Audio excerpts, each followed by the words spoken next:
Courage is afraid of everything. He's afraid of monsters, aliens, shadows, noises in the dark, even his own reflection sometimes. The world he lives in is cruel, strange, and constantly trying to hurt him. Most of the time, Courage reacts the same way, shaking, screaming, and begging for it all to stop. But there is one thing in this world that scares him more than anything else: the thought of losing Muriel. When Muriel gets sick, the horror in Courage, the cowardly dog, changes. The monsters don't disappear, but they stop being the main threat. Because suddenly, Courage isn't just fighting creatures from beyond reality. He's facing something far more terrifying: helplessness. Muriel is gentle. She's warm. She's the heart of the farmhouse in the middle of nowhere. She's the reason Courage feels safe in a world that never stops trying to break him. And when she's lying in bed, weak and vulnerable, Courage's entire sense of safety collapses. He doesn't stop being afraid. His legs still shake. His eyes still widen in panic. But despite all of that, Courage stays, and that's what makes this moment so powerful. On the surface, Courage, the cowardly dog, is a surreal horror comedy, loud, disturbing, and strange. But beneath the screaming faces and nightmare fuel is a deeply emotional story about love and fear. At the center of that story is Muriel. Muriel doesn't fight monsters. She doesn't understand the dangers surrounding her. What she offers instead is something far rarer in nowhere: kindness. She feeds Courage, comforts him, and treats him with patience and warmth when the rest of the world gives him none.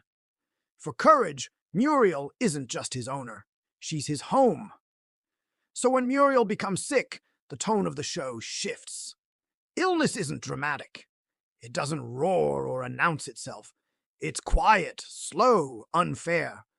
And suddenly, Courage is forced into a role he never asked for: caretaker. This is where Courage's character truly reveals itself. He panics, he cries, he has no idea what he's doing, but he stays by Muriel's side. He brings her medicine.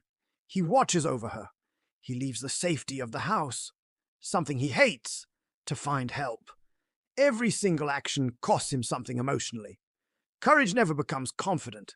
He never looks heroic. His courage is messy, desperate, and filled with fear. But he acts anyway, and that's the genius of the show. Courage isn't brave because he's fearless. He's brave because he's terrified, and still chooses love. Illness is one of the few threats in the series that doesn't feel exaggerated. It mirrors real life. The fear of watching someone you love suffer. The pressure of responsibility. The helplessness of knowing you can't fix everything. Yet Courage never abandons Muriel. When she's weak, when she can't protect him anymore, he protects her instead. In a world full of monsters, Courage shows us that the scariest thing isn't our safety being attacked. It is losing someone who makes the fear bearable. And in taking care of Muriel, Courage teaches us a quieter definition of bravery. Courage isn't loud. It doesn't come with speeches or victories. Sometimes it looks like sitting beside a bed when you're terrified of what might happen next.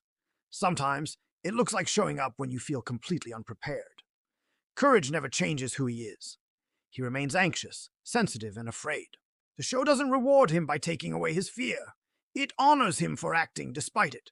Muriel eventually recovers. The monsters move on. Life in Nowhere continues. But Courage is changed, not because he stopped being scared, but because he proved something to himself.